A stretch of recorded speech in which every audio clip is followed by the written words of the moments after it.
My husband surprised me with a solitary trip to Paris. As I was getting into the taxi, our old gardener grabbed my wrist. "Ma'am, please don't go. Just trust me." I pretended to leave, but I doubled back and hid in the guest house. An hour later, a black van pulled up and I stopped breathing when I saw, "I'm glad to have you here." Follow my story until the end and comment the city you're watching from so I can see how far my story has reached. I should have known something was wrong the moment I saw the black suitcase sitting by our front door. Jared had this pleased expression on his face, like a man who'd just solved a difficult puzzle, and he kept checking his watch every few minutes. After 34 years of marriage, I knew that look. It meant he was planning something, and experience had taught me that Jared's surprises rarely worked out in my favor. "Paris, Lorene," he announced, spreading his arms wide like he was presenting me with the world itself. "Just you and me, sweetheart. A second honeymoon." I stood in our kitchen, coffee mug halfway to my lips, trying to process what he'd just said. The morning sun streamed through the windows, casting golden light across the granite countertops I'd spent months choosing 3 years ago. Everything looked normal. The same yellow curtains, the same ceramic rooster collection on the windowsill, the same husband I'd been making breakfast for since 1990. But something felt different, like the air pressure had changed. "Paris?" I repeated, setting down my mug. "Jared, we can't just drop everything and go to Paris. I have my book club on Thursday, and the Hendersons' anniversary party on Saturday, and—" "Already taken care of," he interrupted, that same satisfied smile spreading wider. "I called Linda Henderson myself, told her you weren't feeling well and needed some time away to recover." The words hit me like cold water. "You told them I wasn't feeling well?" "Jared, there's nothing wrong with me." He waved his hand dismissively. "Just a little white lie, sweetheart. Besides, you have been looking tired lately. A trip to Paris will do you good." I wanted to argue, to point out that I felt perfectly fine, but something in his tone made me hesitate. There was an edge to his voice that I'd been hearing more often lately. Impatient, almost condescending, like he was talking to a child who didn't understand adult decisions. The taxi arrived exactly at noon. I watched from the living room window as it pulled into our driveway, its yellow paint bright against the gray December sky. My suitcase, the one Jared had packed for me while I was supposedly getting ready, sat heavy in my hand. I hadn't checked what he'd put in it. Another small surrender in a marriage full of them. "Come on, Lorene," Jared called from the doorway. "We don't want to miss our flight." I took one last look around our house. 24 years we'd lived here, ever since Jared's promotion at the insurance company had made the mortgage payments possible. Every corner held memories. The living room where we'd hosted Christmas dinners, the den where I'd spent countless evenings reading while he watched television, the kitchen where I'd learned to make his mother's pot roast recipe, even though it was too salty for my taste.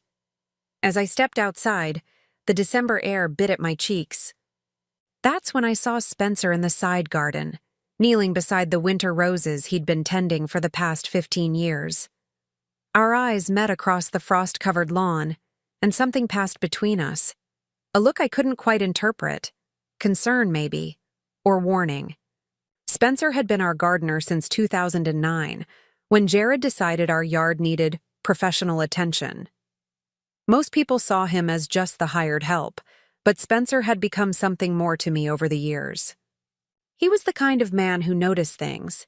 When the roses needed extra water during a dry spell, when the gutters were clogging with autumn leaves, when I seemed particularly quiet after one of Jared's criticisms about my cooking or my housekeeping, or my failure to understand whatever point he was trying to make about politics or money or the proper way to load a dishwasher. The taxi driver was loading our bags into the trunk when Spencer suddenly stood up, brushing dirt from his knees. He walked toward us with unusual urgency, his work boots crunching on the gravel driveway. "Mrs. Holloway," he called out, his voice carrying an odd note of intensity. "Spencer," I replied, surprised by his approach. Usually he kept to himself during working hours, maintaining the professional distance that Jared preferred. Ma'am, please don't go.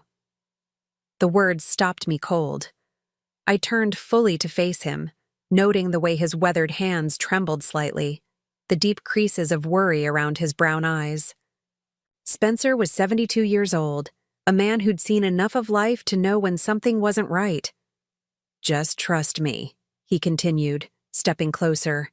His voice dropped to an urgent whisper.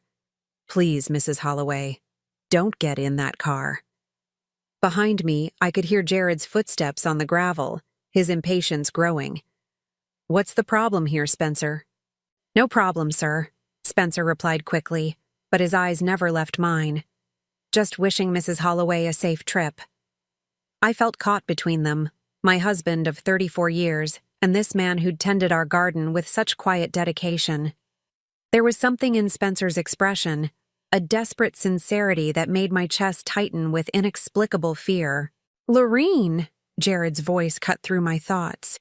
"We need to leave now, or we'll miss our flight." I looked back at Spencer one more time. He gave me the slightest nod, as if he understood that I had to make a choice in that moment. Trust my husband's plan, or trust the instinct that was telling me something was terribly wrong. "Coming!" I called to Jared, then lowered my voice for Spencer. "I'll be fine. Take care of the roses while I'm gone." As I approached the taxi, my mind raced. 34 years of marriage had taught me to read the subtle signs of Jared's moods, and today something felt different.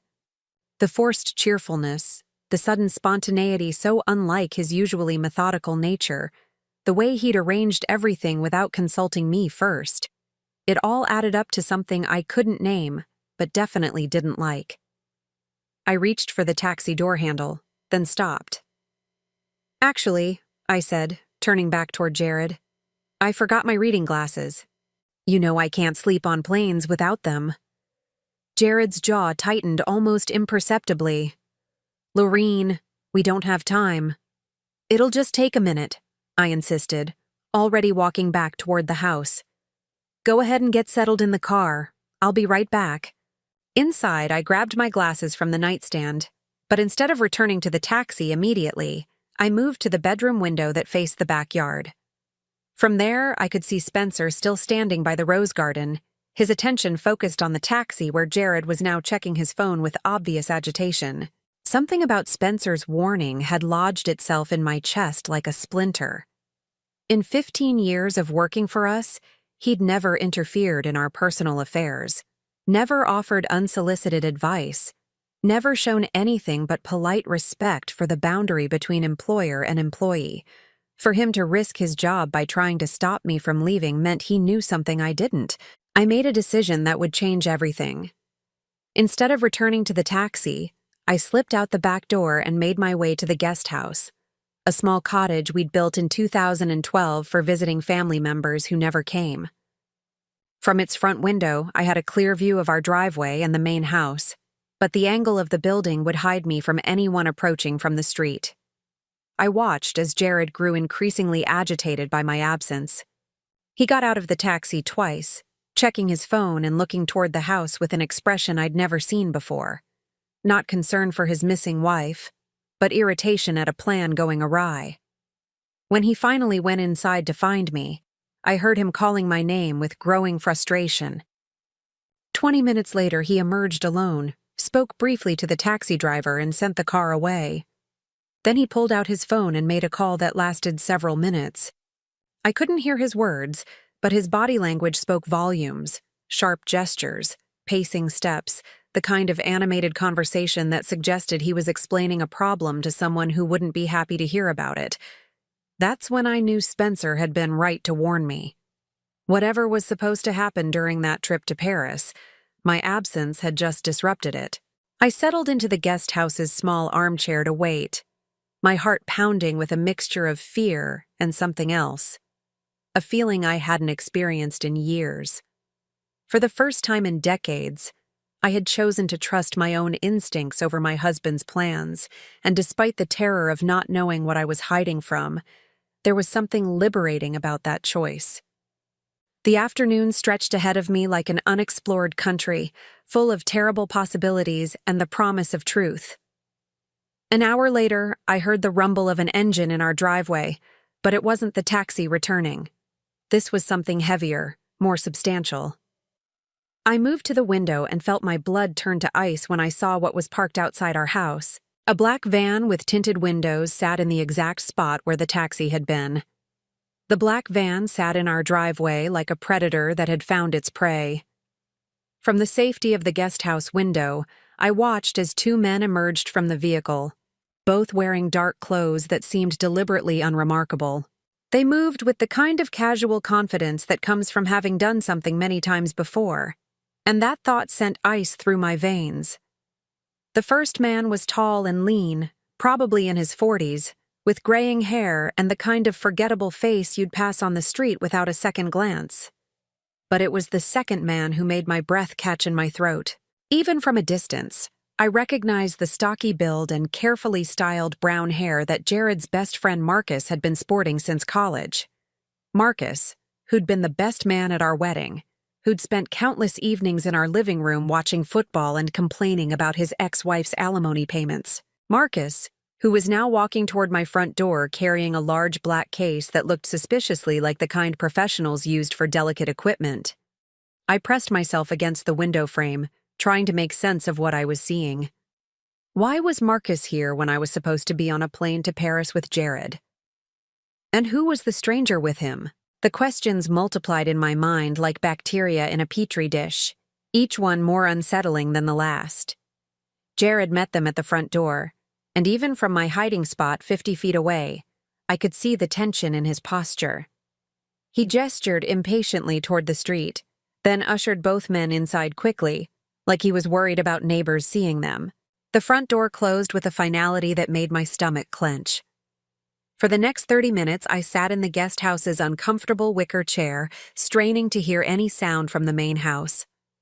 Occasionally, I caught glimpses of movement through our living room windows, shadows passing back and forth, the suggestion of people working on something that required them to move furniture around. At one point, I saw the stranger setting up what looked like a tripod near our fireplace, though I couldn't make out what he was mounting on it. The winter sun was beginning its early descent when Spencer appeared at the guest house door. I nearly jumped out of my skin at his gentle knock, having been so focused on watching the main house that I'd forgotten about everything else. "Mrs. Holloway," he said softly when I cracked the door open. "Are you all right?" I let him inside, grateful for the solid presence of another human being who seemed to be on my side. Spencer looked older in the afternoon light, more fragile somehow, but his eyes were sharp with concern and something else, a kind of grim determination I'd never seen in him before. "Spencer, what's happening? Why did you tell me not to go?" He ran a weathered hand through his thinning gray hair, a gesture I'd seen him make countless times when he was trying to find the right words to explain something complex. "Ma'am, I've been working around this house for 15 years. I've learned to notice things, to pay attention when something doesn't seem right." "What kind of things?" Spencer moved to the window, peering cautiously toward the main house. "Your husband's been making a lot of phone calls lately. Calls he doesn't want you to overhear. I work in the garden, Mrs. Holloway. People forget I'm there, and sound carries through open windows." My mouth went dry. "What kind of calls?" "Calls about you, ma'am. About your mental state." The words hit me like a physical blow. "My mental state? Spencer, there's nothing wrong with my mental state." "I know that, Mrs. Holloway. You're one of the sharpest people I've ever met, but I've heard him talking to doctors, to lawyers, using words like declining and early onset and dangerous to herself." I sank into the chair, my legs suddenly unable to support me. "That's impossible. Jared would never.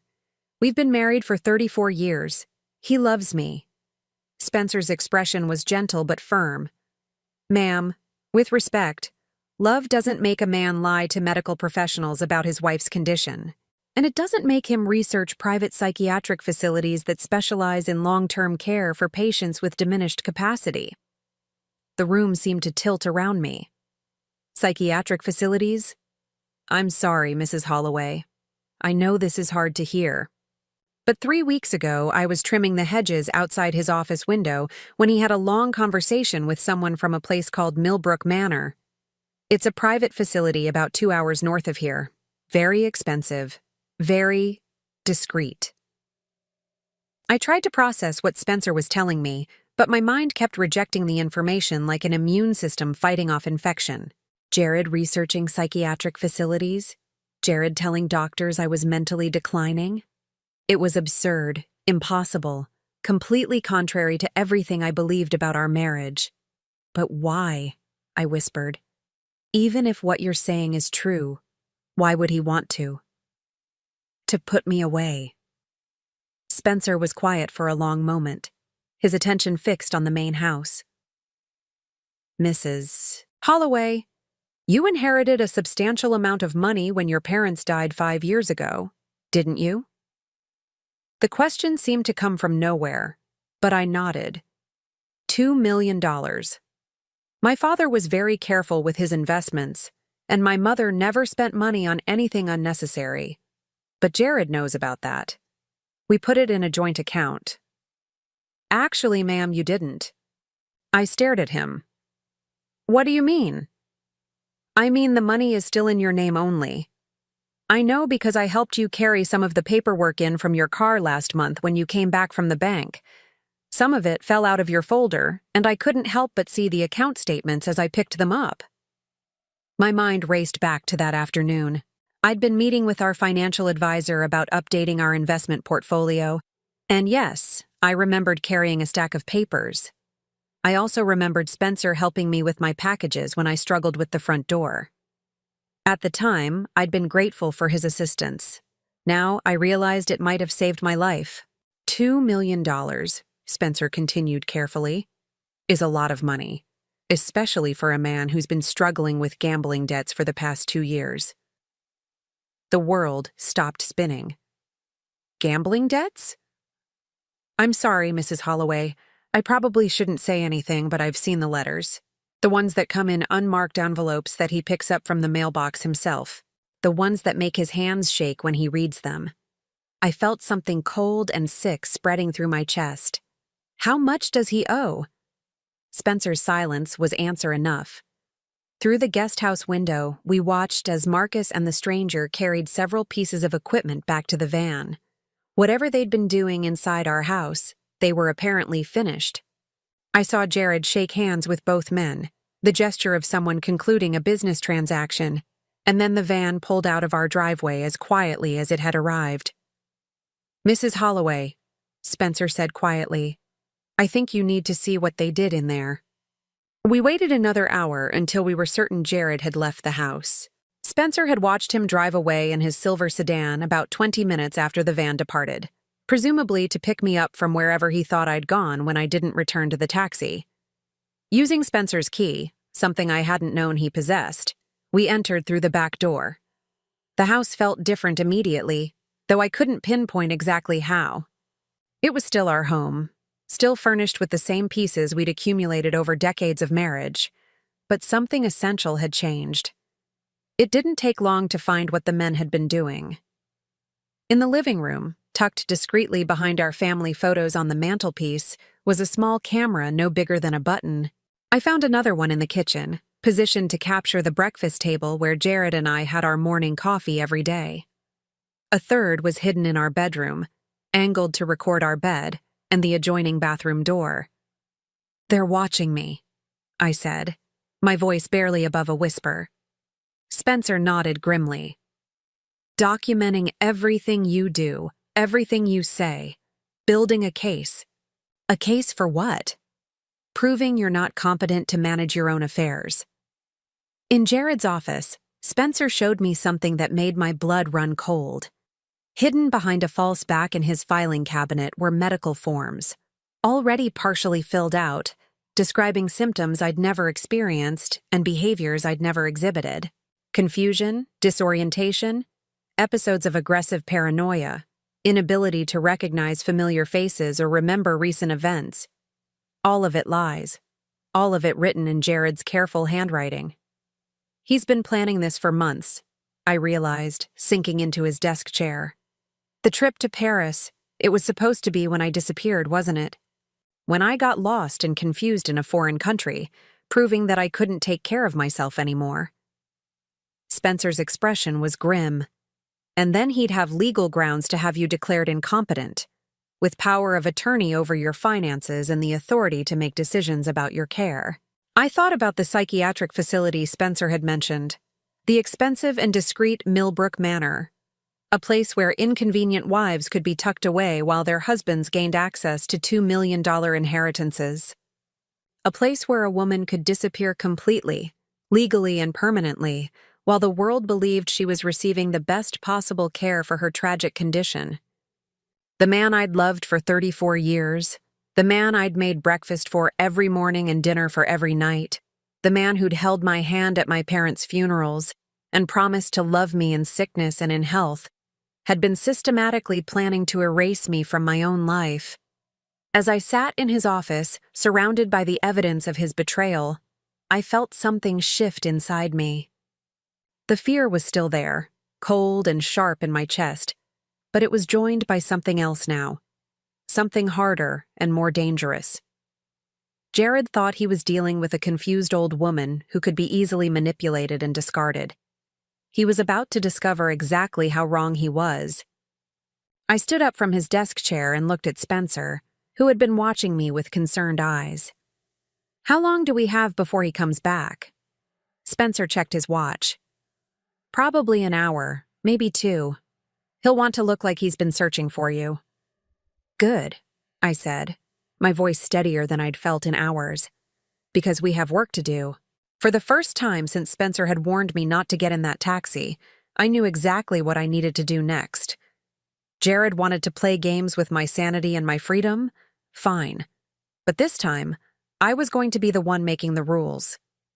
The sound of Jared's car pulling into the driveway sent Spencer and me scrambling back to the guest house like conspirators fleeing a crime scene. We made it just as the front door slammed with enough force to rattle the windows, followed by Jared's voice calling my name with an edge of panic that would have seemed genuine if I hadn't spent the last 2 hours discovering what kind of man I'd really been married to. "Lorene! Lorene, where are you?" From the guest house window, I watched my husband of 34 years pace our front porch, his cell phone pressed to his ear. Even from a distance, I could see the agitation in his movements, the way he ran his free hand through his thinning hair, the sharp gestures he made while talking to whoever was on the other end of that call. "He's reporting to someone," Spencer observed quietly, standing beside me at the window. "Probably the same people who sent that van." I felt a chill that had nothing to do with the December air seeping through the guest house walls. The idea that strangers were involved in whatever Jared was planning made everything infinitely more terrifying. This wasn't just a husband with gambling debts trying to access his wife's inheritance. This was organized, professional, systematic. "Spencer," I said, my voice barely above a whisper, "how long have you known about the phone calls?" He was quiet for a moment, his weathered face thoughtful. "The first one I overheard was about 3 months ago. Mr. Jared was in his office with the window cracked open. It was one of those warm October days, you remember? I was raking leaves right underneath, and I heard him talking to someone about accelerating the timeline. 3 months. While I'd been planning our Thanksgiving dinner and ordering Christmas gifts for the grandchildren I'd probably never see again, Jared had been plotting my destruction with the methodical precision of a man planning a business merger. What exactly did he say? Spencer's expression grew even more troubled. He said the documentation needed to be more comprehensive, that he needed evidence of episodes, not just paperwork. He kept saying things like, behaviors that can't be explained away, and witnesses who would testify if necessary. The words hit me like physical blows. Episodes, witnesses, testify. This wasn't just about stealing my money. This was about erasing me completely, turning me into a cautionary tale about a woman who'd lost her mind and needed to be protected from herself. "There's more," Spencer continued reluctantly. "About 6 weeks ago, I heard him talking to someone about medications. natural supplements that could cause confusion, memory problems, things that wouldn't show up on standard blood tests. My hand flew to my throat as the implications crashed over me. The vitamins. Ma'am? The new vitamins Jared's been bringing me every morning for the past month. He said they were good for brain health, for preventing memory loss as I get older. I felt sick to my stomach. Spencer, I've been taking them religiously. He's been so insistent about it, so concerned about my health. Spencer's face went pale. Mrs. Holloway, have you been feeling different lately? More tired than usual? Having trouble concentrating? I thought back over the past several weeks, forcing myself to really examine how I'd been feeling instead of dismissing the symptoms as normal signs of aging. There had been mornings when I felt foggy, afternoons when I couldn't quite remember what I'd done with my keys, or whether I'd already watered the plants. Small things that I'd attributed to getting older. But now.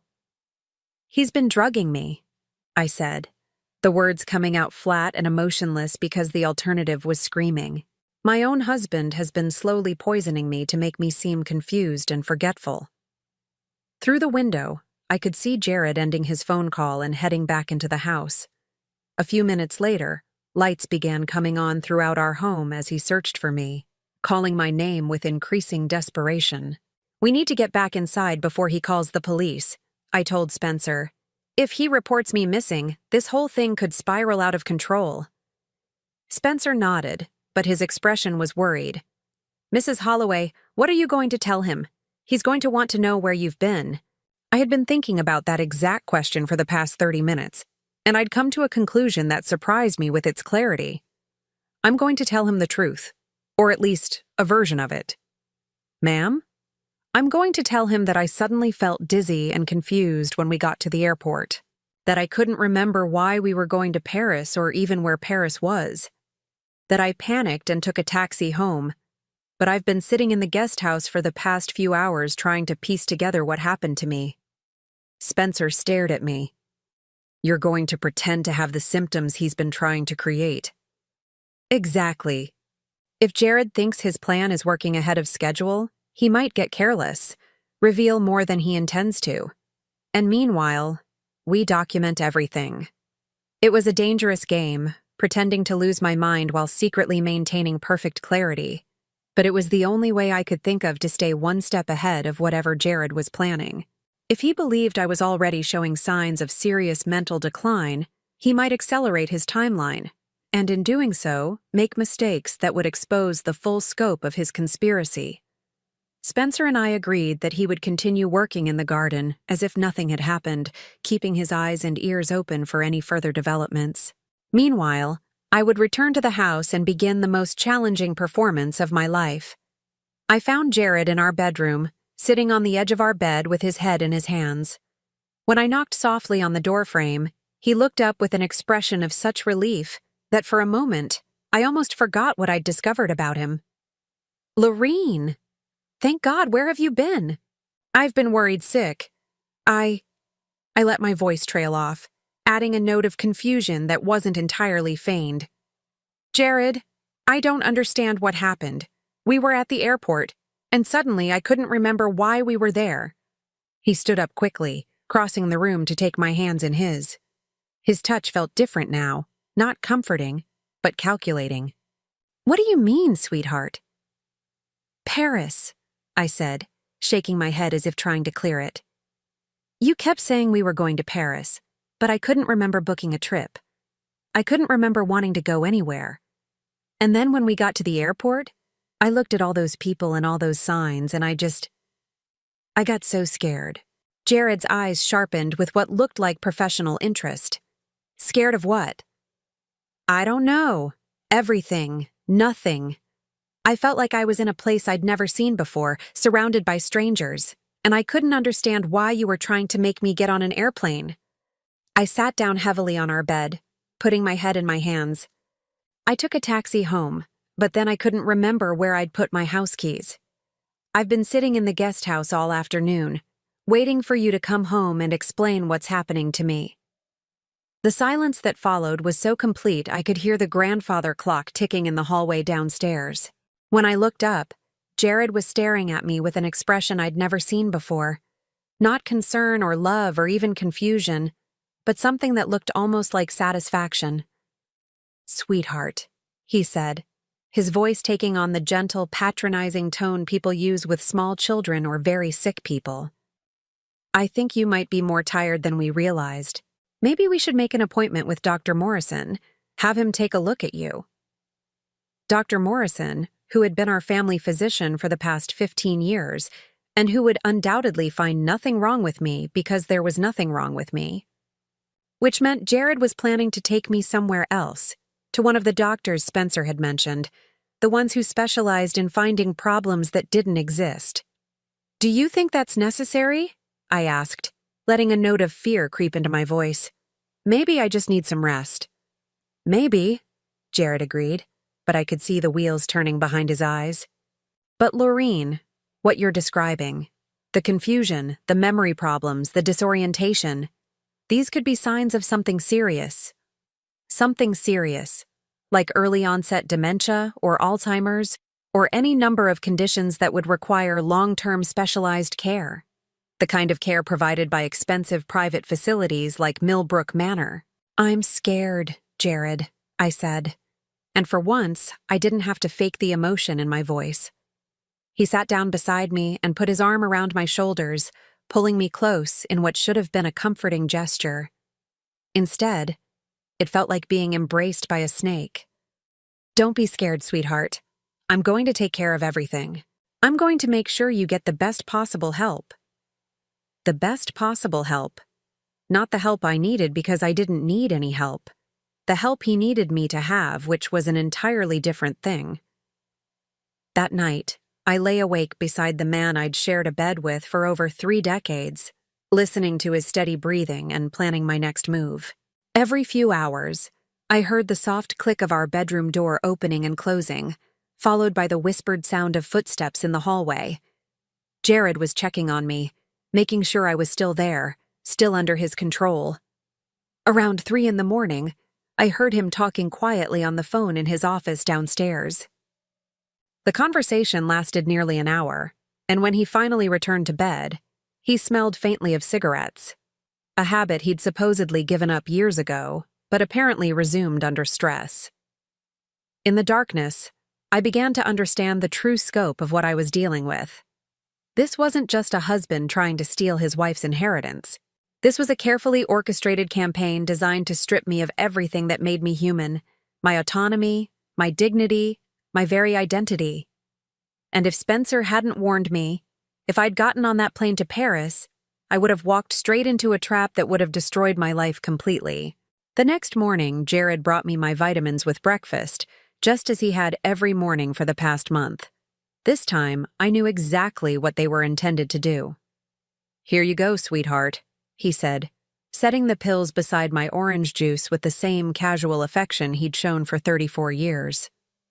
"These will help with your energy levels." I palmed the pills instead of swallowing them, waiting until he left for his morning shower before spitting them into a tissue. Later, when I was certain he was gone, I would give them to Spencer, who had offered to take them to someone he knew who could have them analyzed.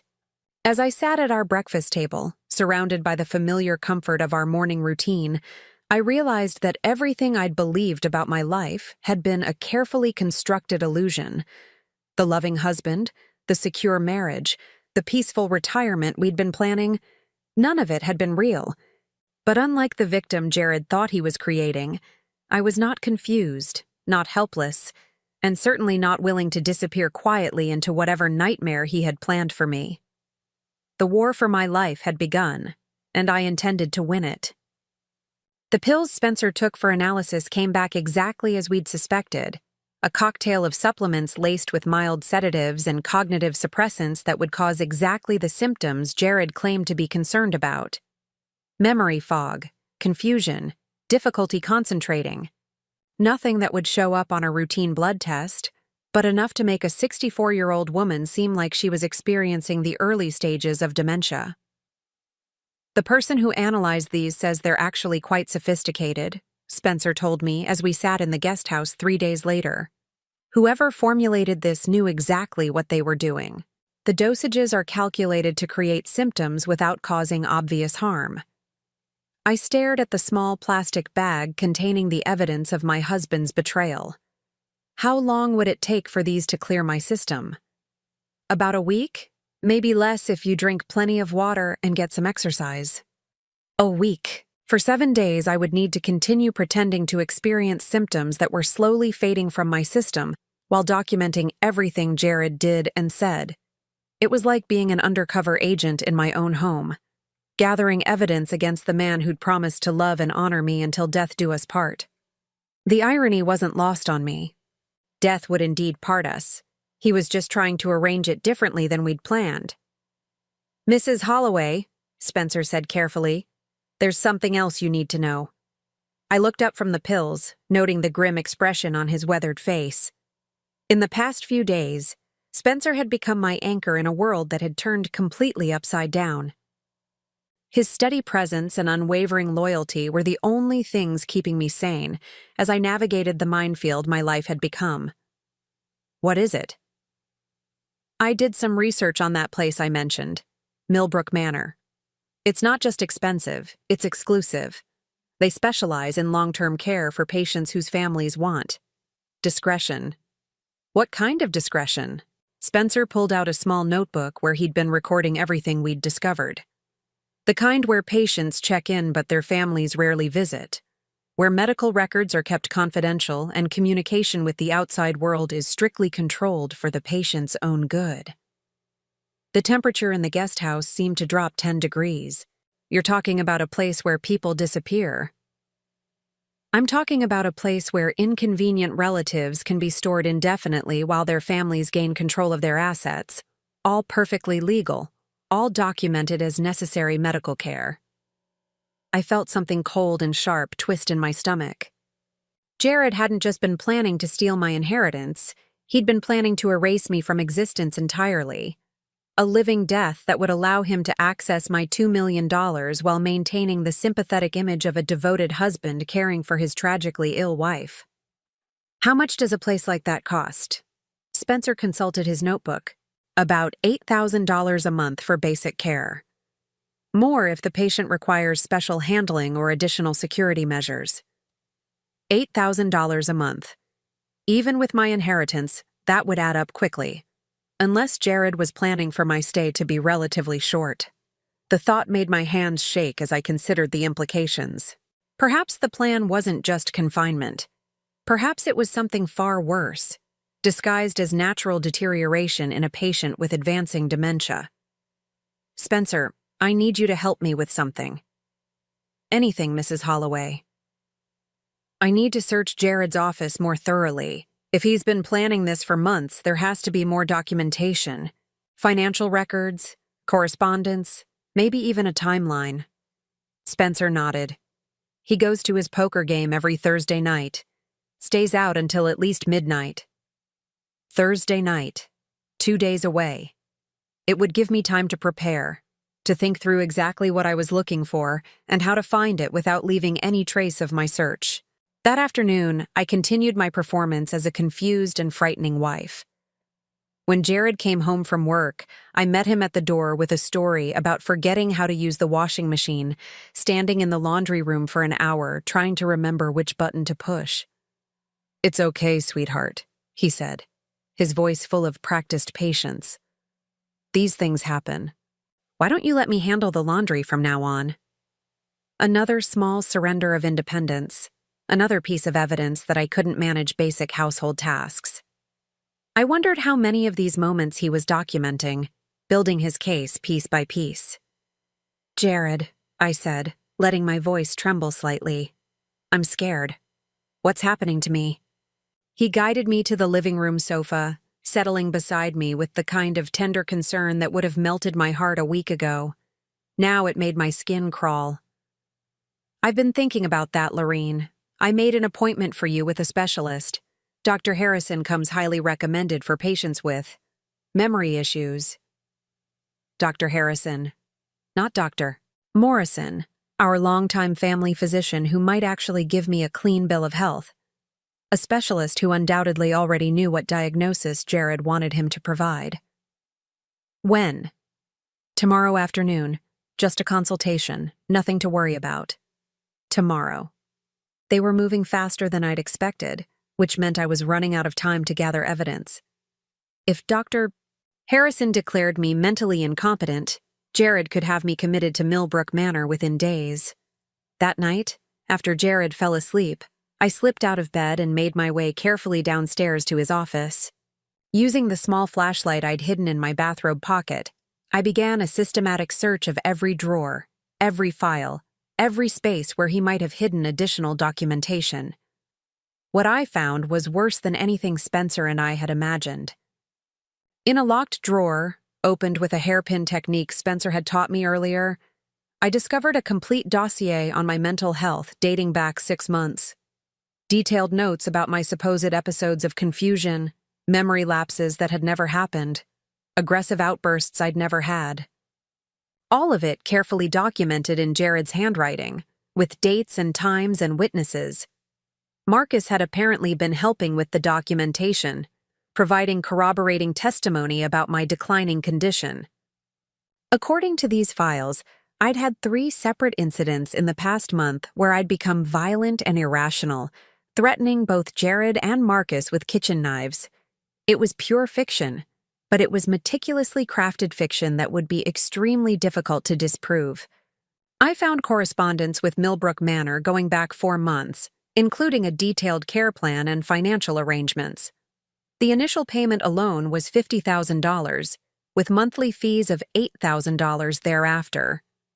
Jared had already signed the contracts, but it was the file labeled Timeline that made my blood run cold. Phase 1. Establish pattern of cognitive decline through documentation and witness testimony. Status. Complete. Phase 2. Medical evaluation confirming dementia diagnosis. Status. Scheduled for December 15th. December 15th. Tomorrow. Phase 3. Emergency commitment following violent episode. Status. Prepared. Phase 4. Transfer to long-term care facility. Status. Arrangements complete. Phase 5. Access to inheritance and insurance proceeds. Status. Pending. Insurance proceeds. I flipped through more pages until I found what I was looking for. A life insurance policy I'd never known existed, taken out in my name 18 months ago. The beneficiary was listed as my beloved husband, Jared, and the payout was $1 million. My hands shook as I photographed each page with the small digital camera Spencer had given me. Jared wasn't just planning to have me committed to Millbrook Manor. He was planning for me to die there, making it look like the natural progression of a tragic illness while he collected both my inheritance and my insurance money. $3 million total, enough to pay off his gambling debts and fund a very comfortable retirement. The final document in the file was a draft of my obituary, written in Jared's careful handwriting. Lorene Margaret Holloway passed peacefully on date to be determined after a courageous battle with early-onset dementia. She was surrounded by love and receiving the finest possible care at the time of her passing. I sat in his office chair, surrounded by evidence of the most elaborate betrayal I could have imagined, and felt something inside me break completely. Not my spirit, that had grown stronger with each revelation. What broke was the last vestige of the woman who had believed in the goodness of her marriage, who had trusted her husband with her life, who had been willing to overlook small cruelties in favor of maintaining peace. That woman was gone forever. In her place was someone harder, smarter, and infinitely more dangerous. I photographed everything, copied what I could, and returned the files to exactly where I'd found them. Then I made my way back upstairs to lie beside the man who was planning my murder, and spent the remaining hours until dawn planning his destruction instead. The appointment with Dr. Harrison was scheduled for 2 o'clock the next afternoon. I had less than 12 hours to prepare for the performance of my life, one that would determine whether I walked out of his office a free woman or was committed to a psychiatric facility where I would slowly and quietly disappear. But Jared had made one critical mistake in his elaborate plan. He had underestimated the woman he'd been married to for 34 years. He thought he was dealing with a confused, frightened victim who would go quietly into whatever nightmare he'd prepared for her. He was about to discover exactly how wrong he was. As I lay in bed listening to his peaceful breathing, I smiled in the darkness. Tomorrow would be the day Jared learned that his wife was far more formidable than he'd ever imagined. And unlike his carefully documented fiction, my revenge would be very, very real. Dr. Harrison's office was exactly what I'd expected. All mahogany furniture and expensive diplomas designed to project authority and trustworthiness. The kind of place where families brought their loved ones to receive devastating diagnoses delivered with professional compassion. What I hadn't expected was how young he looked. Probably no more than 40, with the kind of eager ambition that made him dangerous. Jared sat beside me in the consultation room, playing the role of concerned husband with an expertise that made my skin crawl. His hand rested protectively on my knee while he answered Dr. Harrison's questions about my recent episodes with carefully rehearsed sorrow. The confusion started about 3 months ago, Jared explained, his voice heavy with manufactured grief. Small things at first. She'd forget conversations we'd had, lose track of time, get lost driving to places she's been going for years. Dr. Harrison nodded sympathetically, making notes in what I assumed was my newly created medical file. And the aggressive episodes? Those started more recently. About a month ago, I found her in the kitchen at 2 a.m, holding a knife and insisting that strangers had been in our house. When I tried to calm her down, she threatened me. It was a masterful performance, full of the kind of specific details that would be difficult to dispute. The fact that none of it had ever happened was irrelevant. Jared was creating a medical record that would support whatever Dr. Harrison had already been paid to conclude. Mrs. Holloway, Dr. Harrison turned to me with the patronizing gentleness reserved for children and the mentally impaired. Can you tell me what year it is? This was it. The moment when I had to decide how far to take my own performance. If I appeared too competent, Dr. Harrison would have no grounds for the diagnosis Jared was expecting. But if I seemed too impaired, I might be committed immediately, before I had a chance to execute my own plan. I let confusion flicker across my face, as if the question itself was difficult to process. Year? I'm not sure. 1990-something? Jared's hand tightened on my knee, not a comforting gesture, but a signal of satisfaction. From his perspective, my confusion was right on schedule. Can you tell me the name of the current president? I stared blankly at Dr. Harrison, then looked to Jared as if seeking help. There's a president? Of what? Dr. Harrison exchanged a meaningful glance with my husband. Mrs. Holloway, do you know where you are right now? I think. Is this a hospital? Jared said we were going shopping, but this doesn't look like a store. I let my voice take on the querulous tone of someone genuinely confused and frightened. I want to go home now. I don't like it here. What followed was an hour of psychological tests that I failed with carefully calculated precision. I couldn't remember 3 simple words after 5 minutes. I couldn't draw a clock face with the numbers in the right places. I became agitated when asked to perform basic arithmetic, claiming that numbers didn't make sense anymore. Through it all, Jared sat beside me like a devoted husband bearing witness to his wife's tragic decline. He provided additional details about my condition when prompted, each one more damaging than the last. According to him, I'd been wandering the neighborhood at night, forgetting to turn off appliances, becoming violent when corrected about obvious mistakes.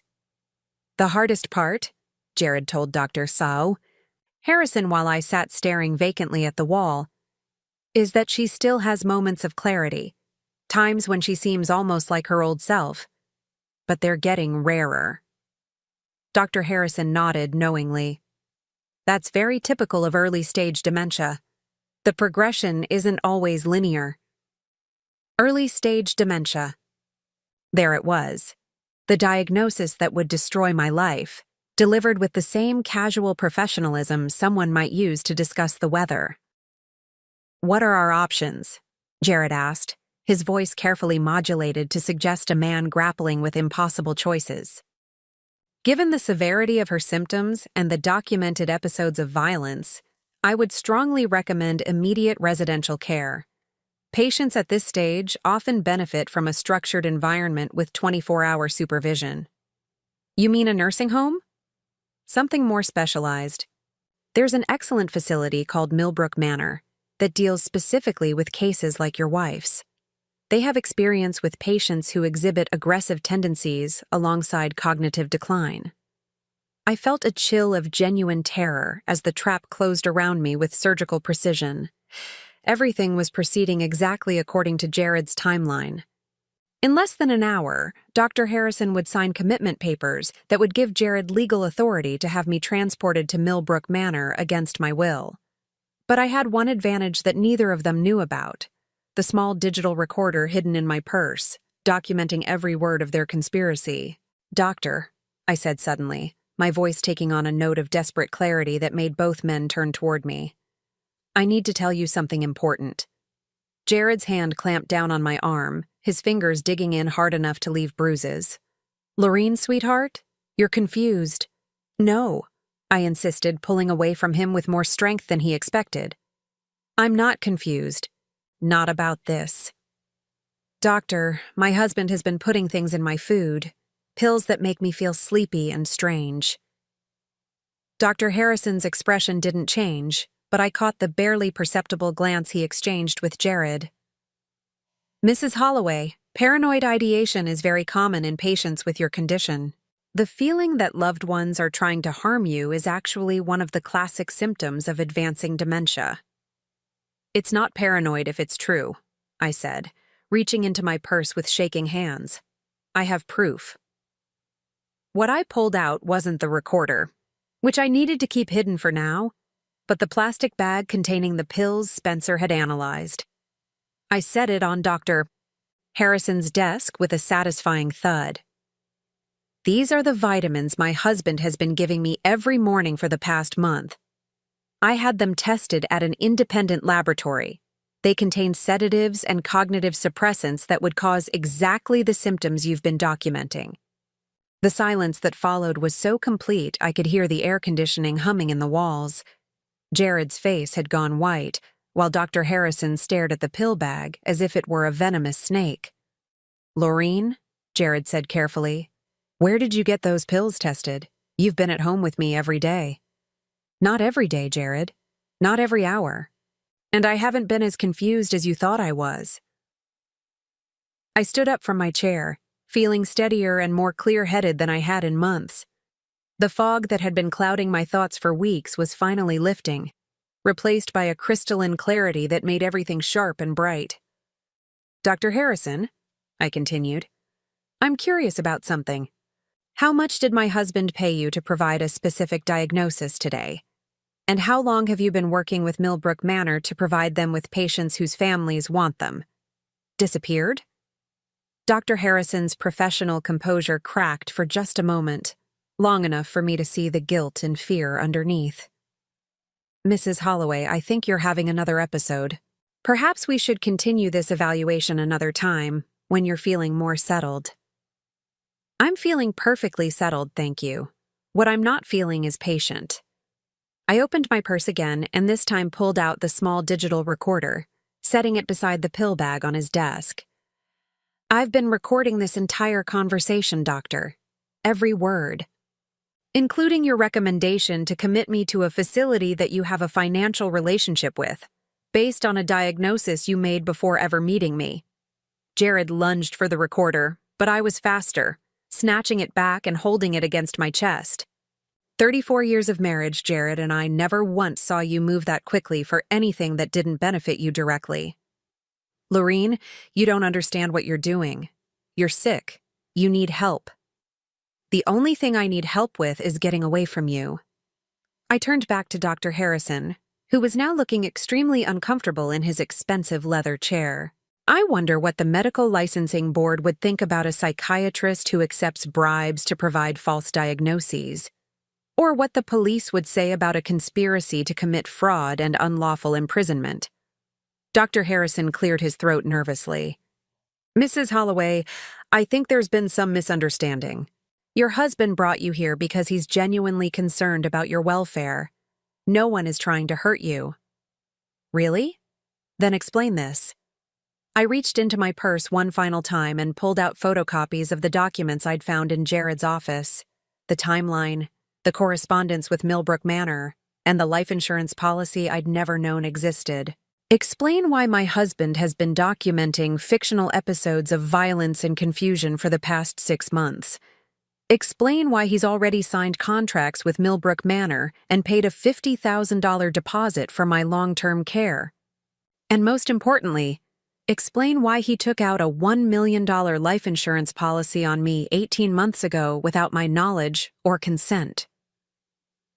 I spread the documents across Dr. Harrison's desk like a poker player revealing a royal flush. This isn't about my mental health, gentlemen.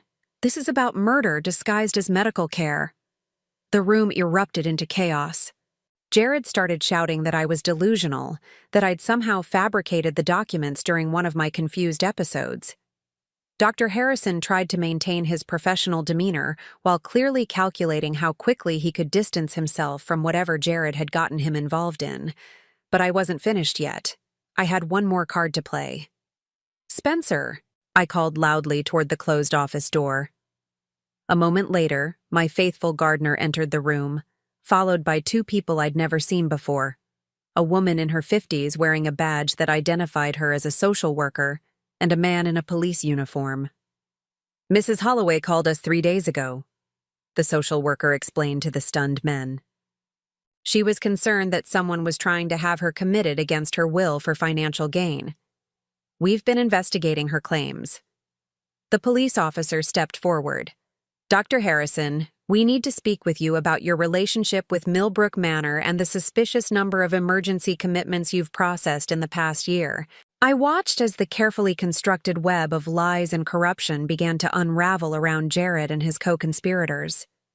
34 years of marriage had taught me to read my husband's expressions, and what I saw now was pure panic as he realized that his victim had become his hunter. Spencer, I said, turning to the man who had saved my life with his warning about the Paris trip. I believe we can go home now. As we left Dr. Harrison's office, I could hear Jared shouting my name behind us, his voice no longer filled with false concern, but with the raw desperation of a man watching his carefully planned future disappear. I didn't look back. After 34 years, I was finally moving forward. 6 months later, I stood in the garden of my new home, watching Spencer plant roses in soil that belonged to me alone. The house was smaller than the one I'd shared with Jared for 24 years, but every corner of it was honest. No hidden cameras, no secret documents, no medications disguised as vitamins. Just a peaceful cottage on 3 acres of land, 40 miles from the city where I'd nearly lost everything. The legal proceedings had taken 4 months to resolve completely. Jared was sentenced to 8 years in federal prison for conspiracy to commit fraud, insurance fraud, and attempted unlawful imprisonment. Dr. Harrison lost his medical license and received 5 years for his role in what the prosecutor called a systematic scheme to defraud elderly patients and their families. Marcus, Jared's supposed best friend and co-conspirator, pleaded guilty to lesser charges in exchange for testimony against the others. It turned out that Marcus wasn't just helping Jared document my fictional episodes of dementia. He was part of a larger network that specialized in targeting wealthy, older adults for elaborate financial scams. The investigation that followed my case uncovered 12 other victims over the past 3 years, all of them women over 60 who had been systematically drugged, gaslighted, and committed to expensive private facilities while their assets were transferred to family members or caregivers. Some of them had died at Millbrook Manor under suspicious circumstances that were being investigated by federal authorities. I testified at every trial, telling my story with the same clarity and precision I'd used to document Jared's conspiracy. The prosecutors called me an ideal witness, calm, credible, and impossible to discredit because of the meticulous evidence I'd gathered. What they didn't understand was that testifying wasn't difficult for me because I was no longer afraid. Fear belonged to my old life, to the woman who had trusted too easily and questioned too little. The woman I'd become was someone different entirely. "Mrs. Holloway," Spencer called from the garden, "these roses should bloom beautifully next spring. The soil here is much better than what we had at the old house." I smiled, enjoying the casual way he said "we," as if there had never been any question that he would come with me when I moved. After the trials ended, I'd offered Spencer a position as my estate manager, with a salary of $3,000 a month and a small cottage on the property for his own use. It was the first time in my adult life that I'd made a major decision without consulting anyone else, and it felt like the most natural thing in the world. Spencer had become more than an employee. He was my closest friend, my confidant, and the person who had literally saved my life by warning me not to get on that plane to Paris. Without his intervention, I would have walked straight into Jared's trap and disappeared as completely as if I'd never existed. "The roses will be lovely," I agreed, settling into one of the wicker chairs I'd placed on the back patio. "But I think what I enjoy most about this garden is that it belongs to us." Spencer paused in his planting, understanding immediately what I meant. This wasn't a garden maintained for someone else's pleasure, designed to impress neighbors or increase property values. This was a space where we could grow whatever we wanted, however we wanted, without anyone's permission or approval. The financial settlement from Jared's crimes had been substantial. The court awarded me full restitution for the money he'd stolen, plus punitive damages for emotional distress. My inheritance was intact, supplemented now by the proceeds from selling our old house and everything in it that I didn't want to keep. More importantly, the life insurance policy Jared had taken out without my knowledge had been invalidated due to fraud, and the insurance company had paid me an additional settlement to avoid further legal action. I was, by any measure, a wealthy woman, wealthy enough to live exactly as I chose for the rest of my life. What I chose was simplicity. The new house had 2 bedrooms, 1 bathroom, a kitchen large enough for cooking but small enough for easy maintenance, and windows that faced the garden from every room. I'd furnished it with pieces I actually liked, rather than items chosen to impress visitors who rarely came. My books had their own room now, lined up on shelves Spencer had built according to my specifications. I kept very few reminders of my previous life. The wedding photos were gone, of course, along with most of the expensive furniture and decorative objects that had cluttered our old home. What I'd kept were the things that had belonged to me before my marriage: my grandmother's china, my father's books, my mother's jewelry. Objects that connected me to the person I'd been before I became half of a couple that had never been as real as I'd believed. The mailbox at the end of my driveway bore only my name now, Laureen Holloway. Not Mrs. Jared Holloway, not Mrs. and Mrs. anyone, just my own name, claiming my own space in the world. I received letters occasionally from other victims of similar schemes, women who'd read about my case in the newspaper and wanted to share their own stories. Most of them had been less fortunate than I was. They'd been successfully committed to facilities like Millbrook Manor, their assets drained by family members who visited less and less frequently until they disappeared entirely from their loved ones' lives. Some of these women had spent years in psychiatric facilities, diagnosed with conditions they didn't have, medicated for symptoms they'd never experienced.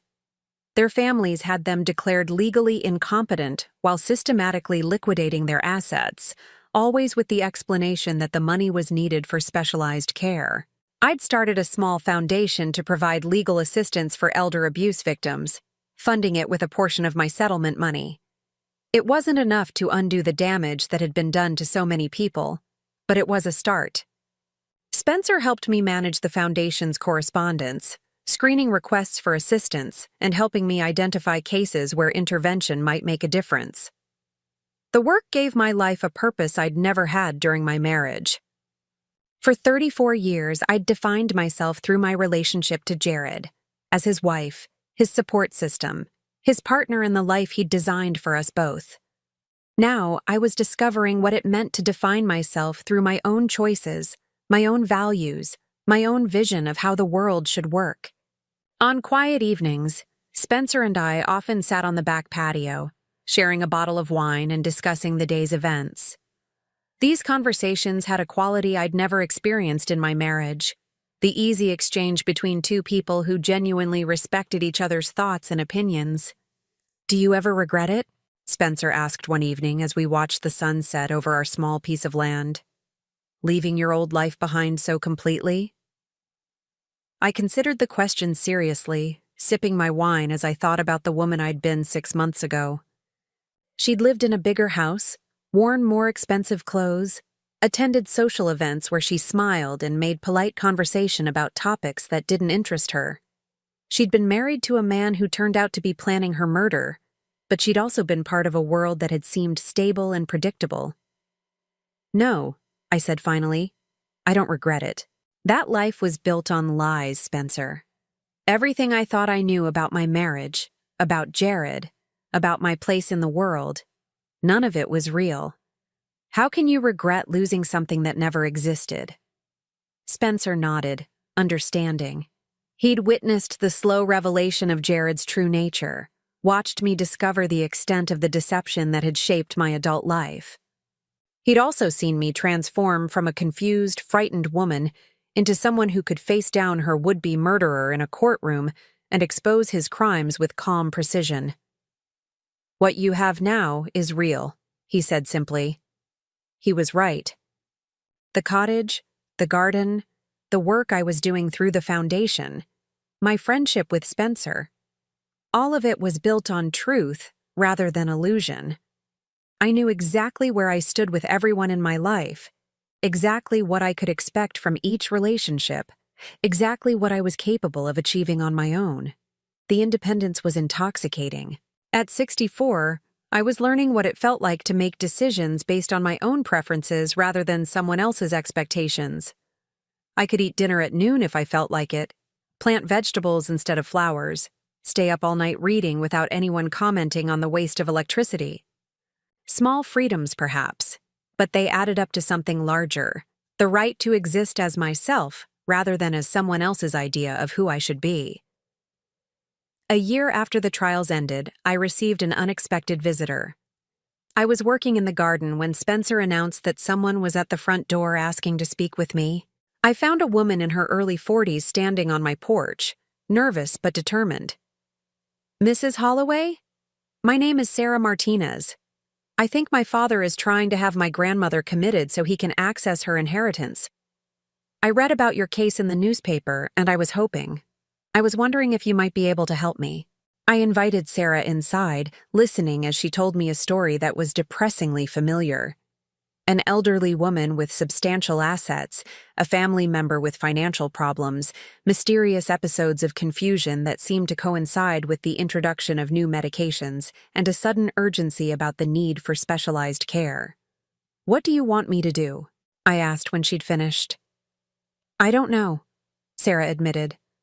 "I just know that what's happening to my grandmother isn't right, and I don't know how to stop it.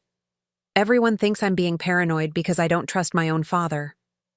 I looked at this young woman who was fighting to protect someone she loved from the same kind of systematic abuse I'd experienced. She reminded me of myself in those terrifying days after Spencer's warning, when I'd known something was wrong but hadn't understood the full scope of what I was dealing with. "The first thing you need to understand," I told her, "is that you're not paranoid. If your instincts are telling you something is wrong, trust them. The second thing you need to know is that you're not alone." Over the next several hours, I walked Sarah through everything I'd learned about elder abuse schemes, how they worked, what documentation to look for, which professionals to trust, and most importantly, how to protect her grandmother while gathering evidence of the abuse. When she left that evening, Sarah had a plan of action and my promise of support through the foundation.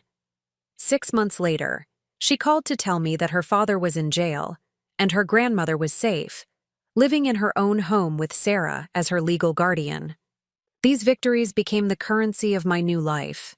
Each person we helped, each scheme we exposed, each family we kept together, felt like a small act of rebellion against the kind of evil that had nearly destroyed me. I couldn't undo what had been done to me, but I could use my experience to prevent the same thing from happening to others. Spencer and I developed a routine that suited us both. Mornings in the garden, afternoons working on foundation business, evenings reading or talking or simply enjoying the peace of our shared space. We traveled occasionally, trips to visit other elder abuse victims, conferences on legal advocacy, sometimes just weekend getaways to places we'd always wanted to see. I was happier at 65 than I'd ever been at 35, or 45 or 55. The contentment wasn't based on any external validation or relationship status. It came from the simple satisfaction of living authentically, of using my time and resources for purposes that mattered to me, of existing in the world as myself rather than as someone else's creation. On the second anniversary of the day Spencer had warned me not to go to Paris, we held a small celebration in the garden. Just the two of us, a bottle of good wine, and a toast to the life we'd built together, not as romantic partners, but as two people who had chosen to face the world honestly and help each other along the way. To second chances, Spencer said, raising his glass. To first chances, I corrected. To finally getting the chance to live the life I was meant to have. As the sun set over our roses, I thought about the woman I'd been 2 years ago, confused, frightened, trusting in people who wanted to destroy her. That woman was gone now.